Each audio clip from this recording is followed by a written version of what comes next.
মা মা এই যে এগুলো লেখে কে হবে? কেউই তো, দুজনে কেউ আসেনি, মিয়া বিবি কেউ আসেনি, কি হবে? আমার তো ঘুম পাচ্ছে বড় বৌমা। তাই তো মা, রিচুয়ালগুলো তো সব সেরে ফেলতে হবে এবার।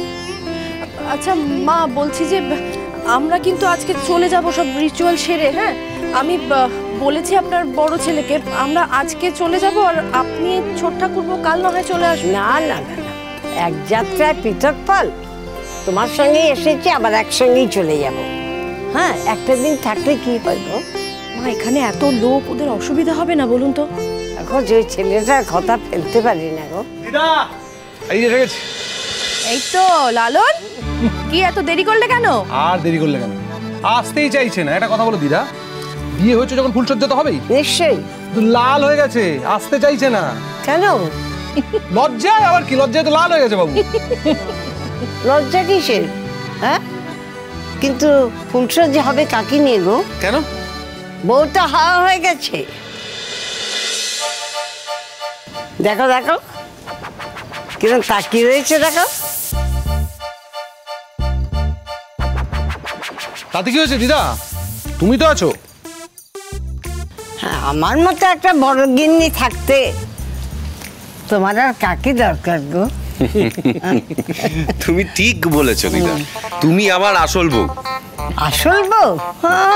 আসল বউ যেই বলেছি ফুলঝুরি আসবে না, হাওয়া হয়ে গেছে, মুখখানা তো বাংলার পাঁচির মতন হয়ে গেল। আসল বউ। মা, এবার রিচুয়ালগুলো আমরা সেরে ফেলি। রিচুয়াল আর কাকে দিয়ে করবে? এই তো আমি আছি, আমাকে নিয়ে শুরু করো না। কি লালন ঠিক বলে দি? তুমি পেছনে লাগতে পারলে আর কিচ্ছু চাও না দিদা, এটা আমি দেখেছি খুব ভালো করে। হ্যাঁ, পেছনে লাগতে কিচ্ছু চাও না। আচ্ছা দিদা, মিনিদিকে দেখতে পাচ্ছি না তো। মিনি কই? মিনি এতক্ষণ জেগেই ছিল, খালি বলছে ফুলসজ্জা দেখবো ফুলসজ্জা দেখবো, কিন্তু ও তো ওষুধ খায়, তাই আর জেগে থাকতে পারে না, ঘুমিয়ে পড়েছে। আমরাও তো ভাবছি কতক্ষণে রিচুয়ালগুলো শেষ করব, তারপরে তো আমাদেরও বাড়ি যেতে হবে। কিন্তু মা বলছে তুমি জোর করছো, এখানে থাকতে বলছো, আর যেতে দেবে না বলছো। চলে যাবেন মানে? দিদা কথা ছিল কালকের দিনটা অবধি থাকবে, তাই তো?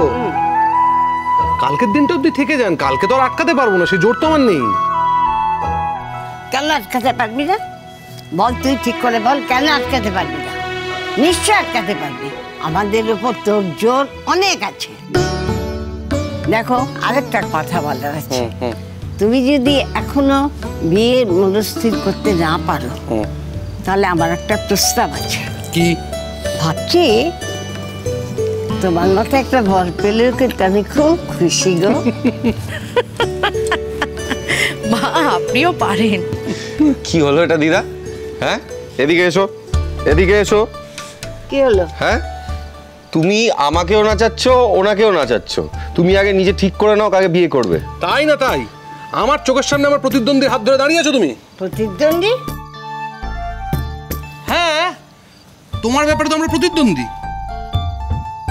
ও, আশ্বস্ত হলাম একটু। দেখ লালন, তুই যতই বড় গিন্নি করিস না কেন, তুই তো তোর বউকে চোখে হারাবি। এই তো বললাম, বউ হাওয়া হয়ে গেছে, আসছে না, তোর মুখটা করে এইটুকু হয়ে গেল, যাকে চোখে ছেড়ে দিলাম। দেখ লালন, তোর তো বিয়ে হয়ে গেল, কিন্তু যার পুরোপুরি এখনো বিয়ে হয়নি, একটু বিয়ে হয়নি না, আর বিয়ে হবে বলে কোনো সুযোগও নেই, আমি তাকেই আমার হৃদয় দিতে চাই। দাম তো একদম পুরোপুরি ডান। বাহ দিদা বাহ, এটা ঠিক হলো তো? হ্যাঁ, তুই তো ফুলঝুরি কেটে থাকে যা। আচ্ছা শোনো দিদা, আমি কিন্তু তোমাকে একদম মাথায় করে রাখবো। ওরে বাবা রে বাবা। কেন? মাথায় নয়। কেন? মাথায় নয়, তোমার বুকে থাকতে চাই। রাখতে পারবি তো? আচ্ছা আচ্ছা। আপনি কি বলছেন বলুন তো মা? কেন খারাপ বলেছি? ঠিক বলেছি। আমি কি সাপের মনির মতো মাথায় এরকম করে যাই থাকো? মাথায় রেখে কোনো লাভ নেই বলো বৌমা, কোনো লাভ নেই। থাকতে হবে এখানে বুকে। বেশ, তাই হবে, আমি তোমাকে বুকেই রাখবো। আচ্ছা, খুব খুশি হলাম। আচ্ছা দিদা, বলছি এবার তো আমায় ছুটি দিতে হবে। কোনে কই? কোনে কই? তাই তো, আমি তো কখন গিয়ে বলে এসেছি তাড়াতাড়ি আসার কথা, আসছেই না। এসো, আরে এসো বড় মা, এই যে আমি নিয়ে এসেছি।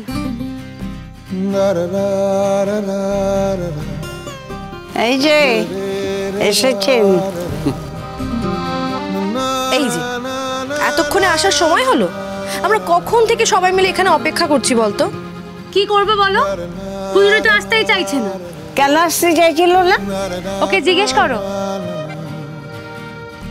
ওকে বলছিল জানো ঠাম্মি, বলছে যে বৌমনি চলো তুমি আর আমি মিলে আজকে ঘুমিয়ে পড়ি। ন্যাকা, আজকের রাত্রিরে উনি স্বামীর সঙ্গে না থেকে বৌমনির সঙ্গে শুতে যাচ্ছে। ন্যাকামোর একটা শেষ আছে রে। দিদা ভালো হবে না কিন্তু বলে দিচ্ছি। ভালো তো হয়নি, সবাই জানে। কি আর ভালো হলো, আমার বরকে নিয়ে চলে গেলি। আরে আমি তো আছি তোমার জন্য, চিন্তা কিসের তোমার? আছে তো তোমার একটা বর। ফুলঝুরি, অনেক দেরি হয়ে গেছে কিন্তু। হ্যাঁ, আমাদের তো রিচুয়ালগুলো সব সারতে হবে নাকি? দেখ খুব খাটাখাটনি গেছে, আমাদের কিন্তু ঘুম পাচ্ছে, এবার সব তাড়াতাড়ি সারতে হবে। এক্স্যাক্টলি, সব তাড়াতাড়ি সারতে হবে। আপনারা রিচুয়ালগুলো সেরে ফেলুন, আমি এবার যাই। ওমা তুমি কোথায় চললে? রিচুয়ালগুলো দেখে যাবে না?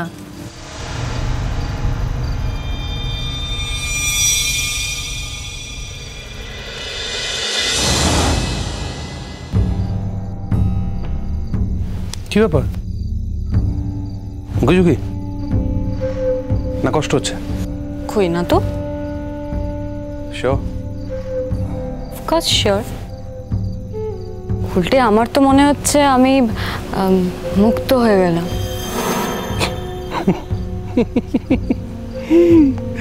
এই কথাগুলো আপনার মুখে শুনলে হাসি পায়, কিন্তু আই এম সো সরি। না ঠিক আছে, হাসি পাওয়ারই তো কথা, হাসি পাওয়ার মতনই কথা বললাম। তবে কি বলুন তো, আমার মনের মধ্যে যা চলছে আমি কিন্তু সেটাই বলেছি, আমি বানিয়ে একটাও কথা বলিনি। তা হঠাৎ করে এই মুক্তিবোধটা ঘটলো? অনেস্টলি জানি না, বাট তাও মনে হচ্ছে যেন মুক্ত হয়ে গেছি। আসলে আমার মনের ভেতরে কিছু না, অনেক দড়ি দ্বারা বাঁধা ছিল, সেগুলো সব খুলে গেছে এখন। এখানে দাঁড়িয়ে কি করা হচ্ছে? লালন ফুলঝুরির ফুলসজ্জা দেখতে এসছেন? এই বাবা না, আমি লালন আর ফুলঝুরির ফুলসজ্জা দেখতে এসেছিলাম একটাই কারণে। আমি বোঝার চেষ্টা করছিলাম যে আমার মনের ভেতরে সেটা দেখে কিরম ফিলিংস হচ্ছে, আদৌ কোনো ফিলিংস হচ্ছে কি না। দাঁড়িয়ে আছি ততক্ষণ এখানে, কথাবার্তা হচ্ছে, হই হুল্লোড় হচ্ছে, সবটাই তো শুনতে পাচ্ছি, কানে যাচ্ছে। তা এখনো অবধি কিছুই আমার মনে রেখাপাত করেনি। উল্টে মনে হচ্ছে আমি বেঁচেই তো গেলাম, বেঁচে গেছি।